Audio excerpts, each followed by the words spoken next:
ဆူဆူညာပါလာနဲ့လေဟိုရှိကဆူဆူညာညာညာညာဘလို့ပြန်ဒီကောင်မမသိဘူးလေမင်းကရှေ့ကဟိုရှေ့ကစူးစူးညာဘာသာလဲဆိုဘာသာမှန်းကိုမသိလို့လိုက်ရှင်ဟိုဗျာဟိုရှိကဆူဆူညာပါလာနဲ့လေဘာဆိုရမလဲတို့ပြည်သူတွေအောင်မွဲတယ်လေအဲ့လိုပါတို့ပြည်သူတို့ပြည်သူတွေဆင်နွှဲကြတာပြောကြပြီဘယ်တော့ကောင်းတာလဲဟုတ်တယ်မလားဟုတ်ပြီနော်တို့ပြည်သူဆင်နွှဲအောင်မွဲတယ်တို့ပြည်သူတွေဆင်နွှဲတယ်အောင်မွဲတယ်လေโอเคအဲ့ဒီအောင်မွဲဆိုတာတော်တော်ကြာပြီနော်โอเคအောင်မွဲဆိုတော့တော်တော်ကြာတယ်မကြာတော့မင်းလုံးမဟုတ်ပါဘူးဆိုပါဆိုသားမှာဟိုရှိကစူးစူးညာပါရနဲ့လေတို့ပြည်သူတွေဆင်နွှဲအောင်မွဲတယ်လေအလေရမြေတွေတော့သိမ့်လိုက်ပြီးဗျတို့ဒီကွက်လေတို့ဒီလူတွေစင်တွေအောင်ဝဲတယ်လေဟုတ်လေတရားကိုမပေးနဲ့အကုန်သာသိမ့်သွားလှုပ်ချင်တာလှုပ်မဟုတ်ဘူးလေဘာလို့လှုပ်ချင်လို့ရမှာလဲတယောက်ချင်းအောင်ဝဲခံလို့မရရင်အုပ်စုလိုက်ကြီးကိုဆိုင်မုတ်ထူပြီးအောင်ပွဲမလေးသူကထူပါဘူးဗျာမထူတားအောင်ပွဲခံချင်ဗမာတပီလုံးတာရောင်းစားလိုက်တော့နော်အော်ဒုက္ခပါပဲဘာလို့ကျမဒီအကွက်လေးကအမေပေးတာပါလေဒီအကွက်တော့ဘယ်အကွက်တော့လဲတကွက်ဒီတော့ဘာဘူးအကောင်လုံးသာသိမ့်လိုက်တော့အဲ့အကောင်သိမ့်လိုက်တော့ငါတို့လည်းသမင်းတန်းရှော့ပြတာမလို့တော့ဘူးနောက်နေ့ကနေစားပြီးငါတို့လက်သမားတွေချီးစားတော့မယ်ချီးငါပြီးတော့စားမယ်ငါစားမယ်ပြောအဲ့လိုပြောပါဟိုကျိုင်း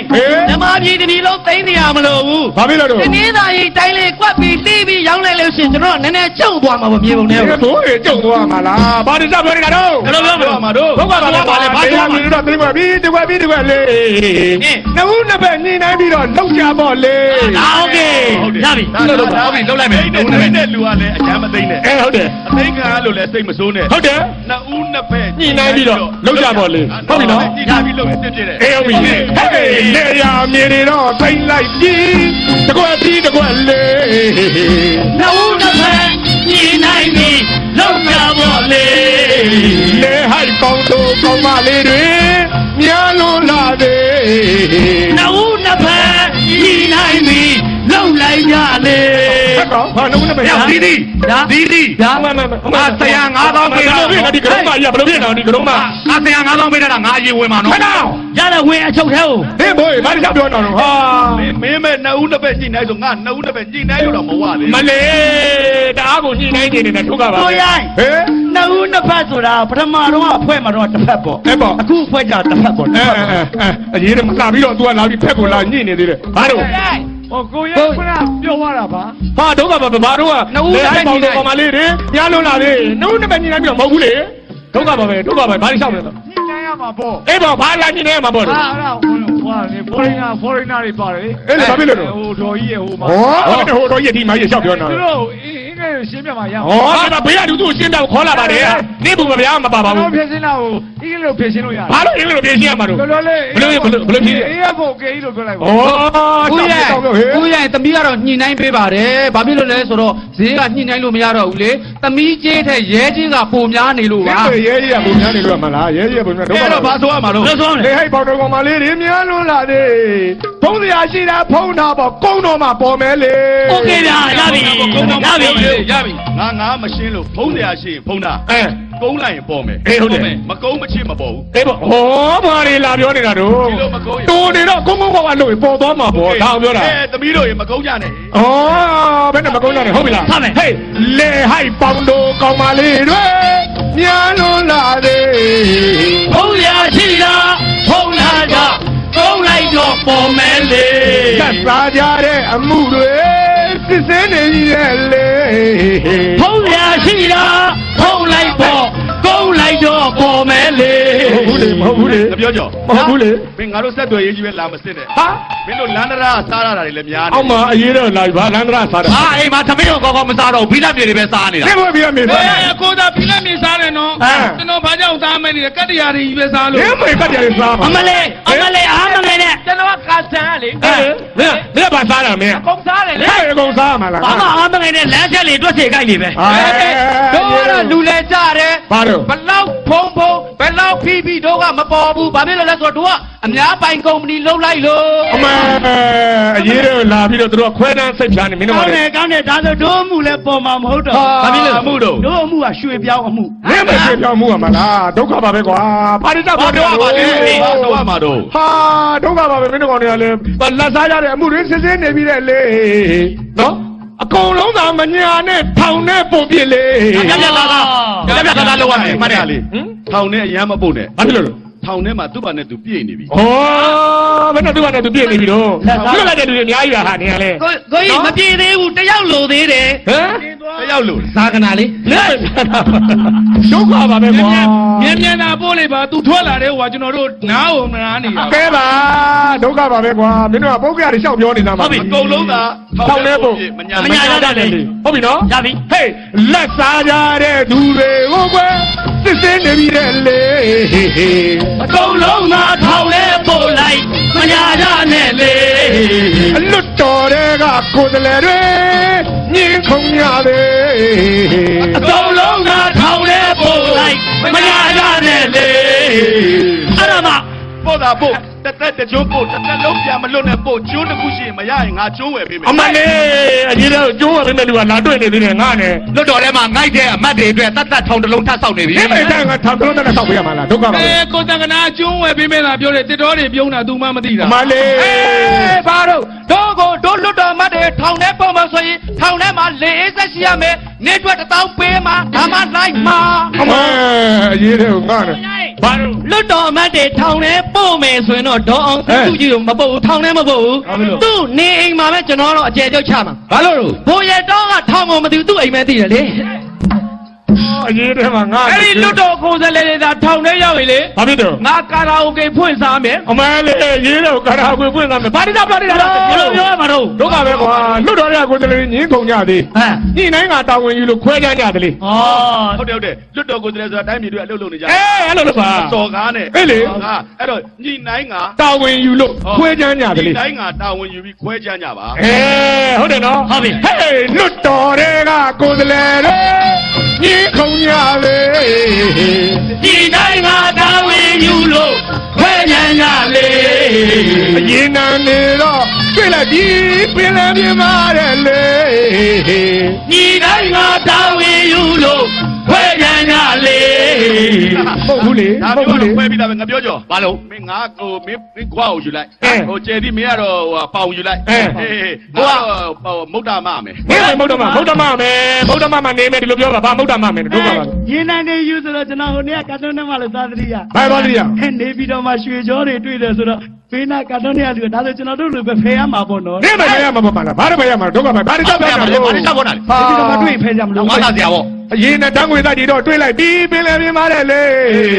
နော်ဥပိုင်မာလားဒေါ်ပိုင်မာလားမေးပါရသေးလေ ဟာဒါတော့ခရှင်းချင်းမေးရမလဲဥပိုင်မာလားဒေါ်ပိုင်မာလားဆိုတော့သိတယ်နော်သိတယ် ကျွန် နော် တော်တည်တည်ချာချာမရှင်းတာ ဘာဖြစ်လို့လဲ ဥပိုင်မာလားနောက်တစ်ခုကပါလေ ဒေါ်ပိုင်မာလား ဟိုကျွန်တော်ကြားဘူးတာဒေါ်ကြိုင်ကြားဘူးတာ ဩငင်းတော်လေသူကတတိယအနေနဲ့ငါနဲ့စာရေးပြီးပို့ပေးပါမယ် ဒေါ်ကြိုင်ကအဲ့ဒါပိုင်တာမဟုတ်ဘူးဒါနှလုံးဒီကိုင်တာဒိုင်းကျော်လေ နေမတိုင်းကြောမှာလားတိုင်းကြောမှာလားဒုက္ခပါ နှလုံးကိုင်တယ်မလို့ တော်တော်အဲ့လုံးကြီးပပြောင်းလုပ်နေပါဆို မင်းနာကြားလို့တော်တော်လွမ်းနေတာဟလားလာခေါ်လိုက်မယ် ဘယ်လိုဆိုရမလဲ ဥပိုင်မာလားတော်ပိုင်မာလားမေးပါရသေးလေးလေ ရပြီဗျ ဟုတ်တယ်မလား ရပြီ ဟဲ့ဓာတ်ငွေတိုက်ကြတဲ့တွေ့လိုက်ပြီးပင်လယ်ပြင်မှာတဲ့လေ ဥပိုင်မာလားဒေါ်ပိုင်မာလားမေးပြရသေးလေ ကျွေးကုံဘုရားပေါ်မှာနာခိုလားလရာကြီးတဲ့ ဥပိုင်မာလားဒေါ်ပိုင်မာလားမေးပြရသေးလေ ကောင်းတယ်လရဥပိုင်ဆိုကောင်းတယ် ဩရေတော့ဟမ် ဘူးပိုင်ကဖက်ဆန်ရဖို့ဆိုရင်လက်မွေးလဲမွေးမှာပဲနော်လက်မရရင်ဇင်အောင်မမောင်တော့မွေးမှာသူတို့ နေမွေးရမှာလားဒုက္ခပါပဲကွာလရကိုသွားပြီးစာချုပ်လို့မရဘူးဟဲ့လရတွေဘယ်လိုဖြစ်နေကြတာတော့ ဘယ်လိုလုပ် ဒုက္ခပါပဲရွှေလုံးပြောင်းကနားဟိုလားလရာကြီးတယ်လေ ဥပိုင်မာ ဥပိုင် မကောင်းဆိုးရတယ်ဆိုတန်မုံတီရိုက်ထုတ်လိုက်ကြဟဲ့ ဟုတ်တယ်ဗျာ အောင်ဆိုပါရီတန်ပုံကြီးတိုင်းထုတ်ပြီးထုတ်ကြလေ မှာဒါလရကြီးလား ဟုတ်တယ်လရနာနာ မကောင်းဘူး မကောင်းဘူး နမိတ်မကောင်း ဟို ဘူး ရွာတွေဆိုတော့ မကောင်းဆိုးရတယ်ဆိုပြီးတန်မုံတီပြီးလို့မ လိုက် လား လိုက် ထုတ်လိုက် ဟုတ်တယ်နော်ဟေးခြေကရုံဖျားပေါ်မှာနာခိုလားလရာကြီးတယ်လေ မကောင်းဆုံးသွားဆိုတန်ကုန် ဒီရိုက်ပြီးဆုံးကြလေ သာကနာဆိုတဲ့လူရှင်တော်အငိမ့်မကတာကြာပြီလေ မကောင်းဆိုပါဆိုမကောင်းဒီရိုက်ပြီးဆုံးကြလေချူချူသွားကိုရိုက်ခေါင်းကိုတိတ်မရိုက်နဲ့ဒီနေ့ကြွကြပါမယ်ကို မင်းရှာမပြော ဟုတ်ဘူးငါ့ကိုတန်မုံမတိနဲ့ငါမိတ်ထီလာသွားမှာ ဟေးအရေးတယ်ကွာမင်းတို့က သွားမလို့ပါနဲ့ဒါမိတ်တီလာသွားတာမဟုတ်ဘူးပြန်လာတဲ့ရုပ် မင်းတို့ကငါတကယ် ပြန်လာတဲ့ရုပ်ကြီး ဘယ်နဲ့ပြန်လာတဲ့ရုပ်ကြီး ဟုတ်တယ်သင်္ကန်းတွေမိလောက်ပြီးသားကရုံးမပြန်ပါလား မင်းတို့ကောင်တွေကွာငါတကယ်ကြီးသွားပြီးတော့ရှောက်ပြီးတော့တောင်ပြောင်းတော့ချွေးတွေလည်းထွဲကြည့်ပါပြင်မလိုက်တာဘယ်နဲ့ဇာကနာဆိုတဲ့လူရှင်တော်အငိမ့်မကတာကြာသေးဟုတ်လားအဲ့လိုမပြောပါနဲ့ ဘယ်လိုပြောရမလဲ ကပြီးရင်သူ့ဟိုတော့အထဲပြန်ထဲလိုက်လေ အေးအဲ့ဒါကောင်းတယ် မဟုတ်ဘူးမင်းအိမ်ထဲမှာထဲထားမယ်နားနားနေနေရမယ်သွားဖို့လာဖို့ကားတွေပါပေးထားမယ်လို့ကားတော့အပြာရောင် အဲ့လို ဟုတ်ဘူးလေမာစီနီအပြာရောင်ကြီးမင်းကိုပေးထားမယ်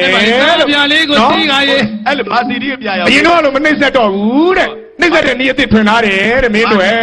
မဟုတ်ပါဘူးဘာမှမဟုတ်ပါဘူးမင်းတို့ဒီမှာဟာကနှိပ်တာတွေနေတာတွေဘာတွေညာတွေအကုန်လုံးမဆက်ချေပါထားပေးမယ်တဲ့ဒါကိုပြောတာ ဒီတခါအသားမထိဘူးတဲ့ခင်ဗျားကို